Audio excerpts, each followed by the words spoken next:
O Senhor esteja convosco.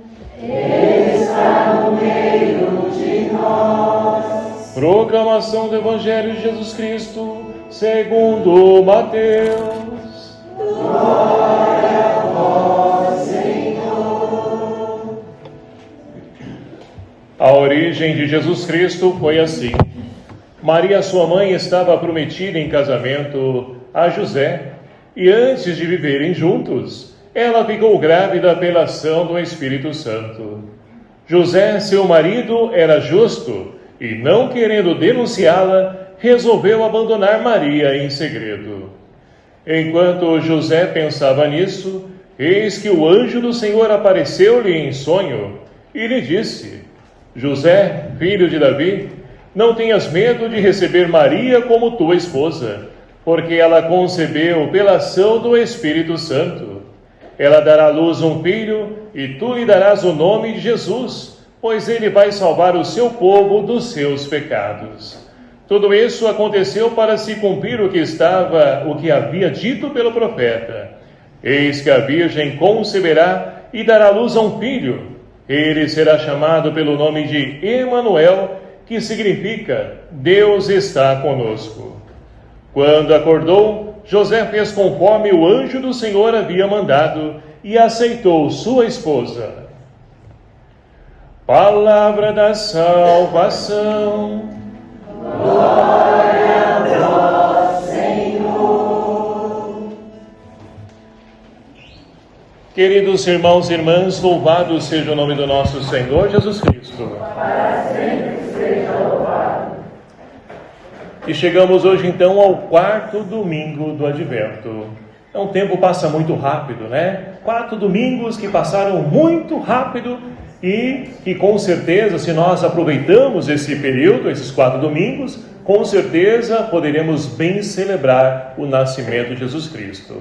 Não como muitos, meus queridos amados irmãos, têm feito por aí, e nós temos observado por aí também, né? Preocupados somente, primeiramente, em poder então ali trabalhar a questão do ser humano externo, ou seja, cuidando da sua beleza exterior, enquanto a interior continua do mesmo jeito, da mesma forma.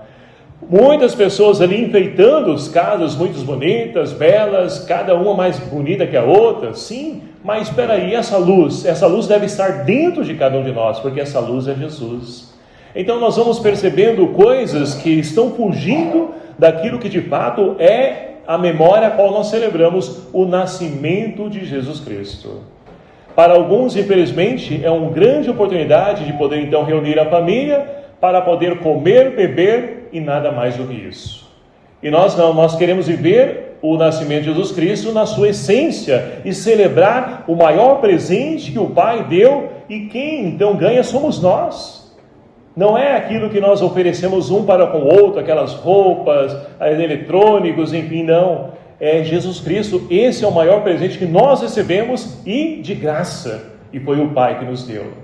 Então, nós precisamos resgatar essa riqueza, porque, infelizmente, cada ano mais nós vamos percebendo que o Natal vai perdendo e desfinhando, né, nessa grande data que é para nós. Tanto que, então, nós ao estudarmos, né, a história da igreja, a história da humanidade, nós temos então uma barreira do tempo, que é antes de Cristo e depois de Cristo. Ou seja, a encarnação de Cristo não é algo qualquer, mas é um fato que realmente muda e deveria transformar a história. Mas vamos então, né, nos enriquecer daquilo que a liturgia hoje tem para poder oferecer a cada um de nós. Nós temos então, né, no Evangelho que nós acabamos de ouvir, a narrativa de como Jesus então veio ao mundo. Jesus, então, sendo Deus, ele poderia vir de várias formas ao mundo, mas como que ele, então, né, veio ao mundo? Através de uma família. O homem, mulher, que, então, se uniram e ali, então, né, tiveram a alegria de poder acolher uma vida, mas não uma vida qualquer, tanto que nós acabamos de ouvir no Evangelho de Mateus, que essa vida, ela é diferenciada, porque é Deus que deu essa vida, é Deus habitando no meio de nós. E é por isso, então, que nós temos tantos pormenores narrados por São Mateus nesse Evangelho. Mas vamos seguindo, então, o Evangelho que nós acabamos de ouvir. Então, olha só, Jesus também teve uma origem. Jesus não veio do acaso, do além, não. Teve uma origem, ele veio.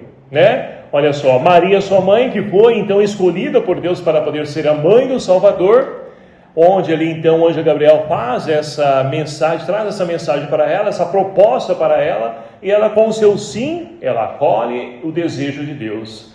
Mas, meus queridos amados irmãos, Deus então, na sua sabedoria imensa, Ele não conta somente com o sim de Maria. Para que então Jesus pudesse vir dali no seio de uma família, já teve o sim de Maria, agora é preciso também ver o outro lado, né? Porque José vai ser então ali o marido de Maria. E será que ele está disposto a poder acolher essa proposta? Então hoje no Evangelho narrado nós temos então o chamado sim de São José. Porque muitas vezes a gente foca somente no sim de Maria, mas o sim de José também tem muita importância. Então olha só como que se deu tudo isso, né? José então, ele estava prometido ali, justamente combinado, né, um casamento com Maria, e de repente Maria aparece grávida. Mas espera aí, agora? O que vai acontecer? Como vão fazer? Só que diz para nós aqui São Mateus que São José era um homem justo. Mas onde está a justiça de José no Evangelho de São Mateus, que não narra nada?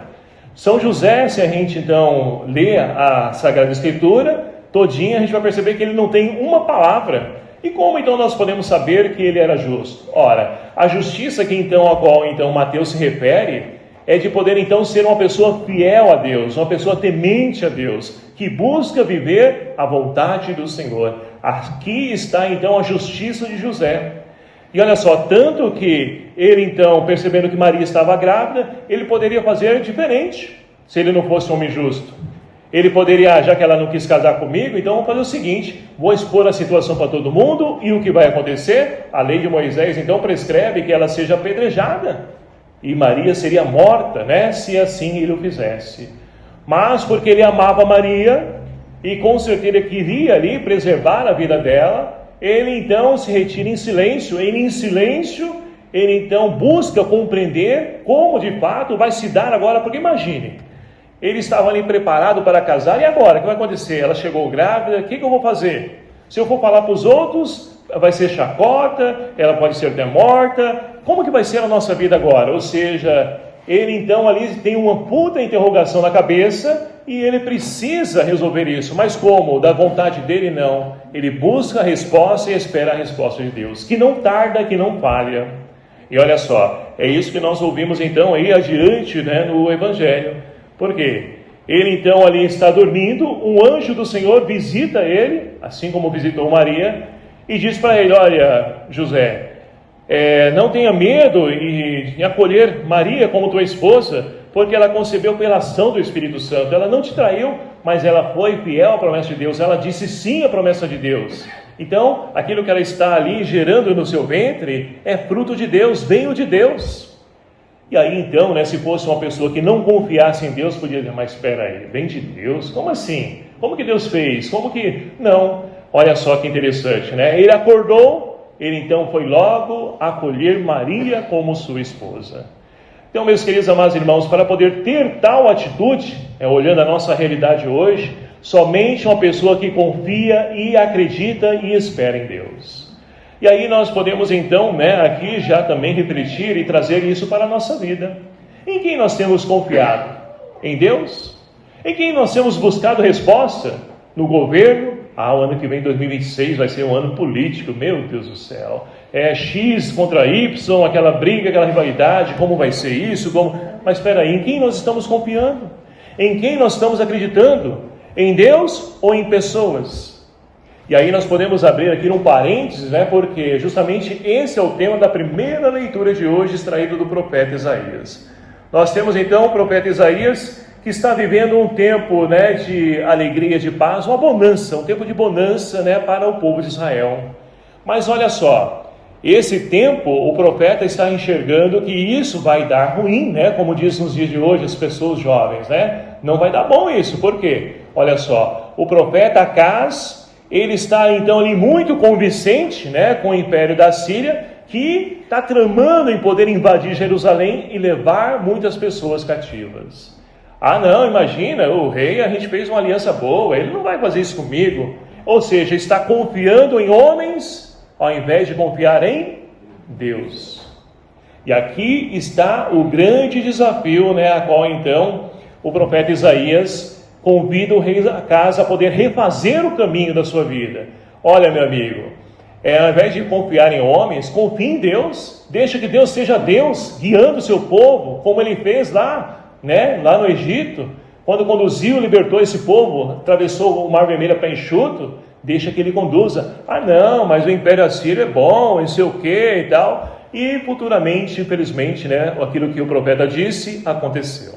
Mas olha só, nesse tempo ainda, o profeta tentando iluminar a vida do rei Acaz, vai chamar ele a poder refletir. Olha, pensa bem. Então faz o seguinte, olha, se você não está confiando, peça a Deus que te envie um sinal. Aí, olha só como deve ter trabalhado a cabeça do rei Acaz. Espera aí, nós estamos num tempo de conforto, de bonança. Eu vou pedir sinal de Deus. Vai que Deus me pede para poder mudar de direção, para deixar isso de lado, para fazer outra coisa. Ah não, está tudo como está, fica, deixa assim e a gente vai seguindo dessa forma. Ou seja, o Acaz então falou assim, não, eu não vou mexer com isso, porque vai que Deus então vai pedir coisa que eu não quero, e do jeito que tá bom, então fica desse jeito. Mas o profeta Isaías vai então ser ainda, ele vai ser incisivo, vai dizer, olha só, por isso eu te digo que, a virgem conceberá e dará à luz um filho, e ele então vai ser Deus conosco. Ou seja, ao invés de confiar em homens, confie em Deus. Deus não nos abandona, Deus está sempre ao nosso lado.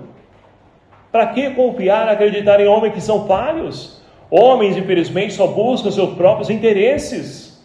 Foi assim que aconteceu depois. Porque o rei, ele cobrou, tá bom, a gente vai fazer uma aliança, mas assim, eu vou cobrar imposto do teu povo. Ah não, pode cobrar, que o povo paga mesmo, o povo é besta, o povo paga. Não é ele, não é do bolso dele. Então, cada vez mais esse rei da Síria foi explorando, extorquindo, a tal ponto de invadir e perceber que aquele povo era um povo rico, e ali vai então invadir e vai levar todos como cativo. Ou seja, se ele tivesse confiado em Deus, isso não teria acontecido. Mas quando confiou em homem, o homem então traiu, e aí então a ruína foi completa. Mas olha só, mesmo diante da infidelidade de um rei, o profeta então convida esse povo a ter esperança. Não fique triste, porque essa virgem vai gerar então a vida a um filho, e ele então será Deus conosco. E de quem que estava então falando, Isaías? É claro que para nós hoje, há tantos anos depois, é fácil a gente poder dizer quem é Jesus Cristo. Mas antes disso, imagine, daqui cerca de 6 séculos antes, até chegar Jesus Cristo, foram aí 6 séculos, esse povo ia ficar sofrendo, esperando tudo isso? Não. Aqui então, a noiva de Acaz, ela gerou a vida, e gerou ali a vida a um rei chamado Ezequias, para poder manter a descendência de Davi ali presente, governando, e Ezequias foi um bom rei para o seu povo. Então, meus queridos amados irmãos, isso mostra para nós que apesar da infidelidade do povo, Deus é justo, Deus é fiel, Deus não nos abandona. Mas, mais uma vez, em quem nós temos confiado? Em quem nós temos acreditado? No mercado econômico, no fundo imobiliário, onde nós temos colocado as nossas apostas? Se nós de fato estivermos confiando, acreditando em homens, também estamos fadados ao sofrimento, porque homens são falhos. Agora, quando nós acreditamos, confiamos em Deus, Deus não falha, porque Ele está sempre ao nosso lado. E assim então nós podemos, como o salmista de hoje, fazer de Deus um rei da nossa glória, da nossa vida, Porque olha só, o rei da glória é o Senhor onipotente, abrir as portas para que Ele possa entrar. Então Deus, para que Ele possa entrar na nossa vida, é preciso abrir o nosso coração, Como diz ali o livro do Apocalipse, eis que estou à porta e bato, se abrir, entrarei e cearemos juntos. Agora se não abrir, eu respeito a sua liberdade. Então é preciso abrir o coração para Deus, para que Ele seja o rei da nossa vida, administre e governe a nossa vida, e não os poderosos desse mundo. E aí então nós vamos avançando, porque nós vamos compreendendo que aqui também no Evangelho, nós temos então São José, que é um homem justo porque confiou e acreditou em Deus. E olha só, Mateus ele faz questão de dizer que tudo isso que aconteceu foi para se cumprir o que havia dito pelo profeta: eis que a virgem conceberá, dará à luz um filho. Então, ou seja, é a promessa de Deus que se atualiza na história. Deus continua presente ainda nos dias de hoje, mas é preciso então abrir o coração, dar livre acesso, permitir que Deus seja o rei da nossa vida, porque a graça, a realeza de Deus, que presente em nossa vida, nós vamos entender a segunda leitura de hoje, a qual Paulo então nos convida a refletir. Olha só, Paulo então ele está falando, o início da carta aos Romanos, e Paulo ele está falando aos Romanos. Em Roma é uma comunidade que ele não fundou, é uma comunidade que surgiu ali, pessoas que foram dando testemunho de Cristo e surgiu ali por eles mesmos. Mas não foi Paulo que então fundou essa comunidade, e por não conhecer, ele tinha certa restrição, de como seria a acolhida dele no meio dos romanos. Então ele vai dizer: olha só, eu sou apóstolo por vocação. Ele vai então se identificando como servo de Deus, que não foi ele então que quis, mas Deus que escolheu, Deus que chamou ele para poder então ali pregar, anunciar e levar a salvação a todos os povos. E Paulo então ele tinha intenção de poder então fazer uma viagem lá para a Espanha, e antes de chegar na Espanha queria chegar em Roma para poder então conhecer a comunidade, mas nada disso deu certo. Por quê? Nós estudamos isso em setembro desse ano, porque foi o livro proposto para o tema da CNBB, Carta do Paulo aos Romanos, e nós podemos perceber ali que Paulo então, ele não chegou a Roma do jeito que ele queria, mas ele chegou lá preso, como uma pessoa que estava causando ali então perturbação entre os judeus. E assim então, mas mesmo dessa forma, Paulo conseguiu ali evangelizar, orientar, instruir, melhor dizendo, as pessoas no caminho do Senhor, dizendo e apresentando Jesus como salvação para o mundo. Então, meus queridos amados irmãos, muitas vezes na nossa vida, com certeza nesse ano você deve ter feito os planos que não conseguiu, ou se você pensou uma coisa foi outra, ou nem deu tempo de poder chegar, enfim. Mas não esmoreça, pelo contrário, anime, acredite, porque no tempo certo isso vai acontecer. Nós não podemos animar. Deus tem um jeito, a forma dele fazer, e muitas vezes o jeito de Deus é melhor do que o nosso. Porque a gente pensa coisa com a cabeça, Deus vê o coração, Ele sabe da melhor maneira, o tempo certo. Ah, Senhor, mas eu quero para agora. Não, o agora talvez não seja o tempo certo. Espere, sopra as demoras do Senhor. E infelizmente hoje em dia, nós estamos repletos de pessoas com ansiedade. Por quê? Queremos tudo assim, um passe de mágica, no estalar de dedos, e não é assim. É triste a gente dizer, mas a gente tem que ser verdadeiro. Deus tem o tempo dele para agir. Ah, mas Deus esqueceu. Não, Deus não esqueceu, porque Emmanuel, Deus conosco, Ele está no meio de nós. Então nós precisamos também refazer a nossa vida, refletir em quem nós temos confiado, acreditado, porque no tempo certo a graça de Deus vai acontecer. Espere e verá. A glória do Senhor de fato vai fazer então ali, nós nos surpreendemos da forma como Deus vai agir, mas para isso é preciso sofrer as demoras do Senhor.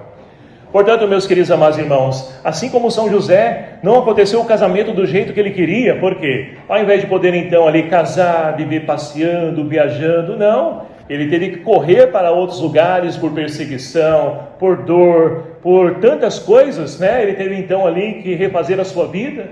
Talvez também nós tenhamos que percorrer esse caminho para poder então alcançar aquilo que nós buscamos, como objetivo para a nossa vida. Mas de tudo isso não podemos perder a confiança em Deus. Por quê? A esperança não decepciona, porque o amor de Deus foi derramado em nossos corações. Portanto, meus queridos amados irmãos, peçamos então a intercessão de São José, de Nossa Senhora, para que nós também possamos depositar a nossa confiança em Deus e que nós possamos então celebrar esse grande presente que é o Filho de Maria entre nós, que veio nos trazer vida, esperança e principalmente paz e salvação. Que o Espírito Santo de Deus seja a nossa força e que nós tenhamos então um santo e abençoado Natal, celebrando com autenticidade o nascimento de Jesus, Deus conosco, que veio para poder nos ajudar. Louvado seja o nome do nosso Senhor Jesus Cristo. Para sempre seja louvado.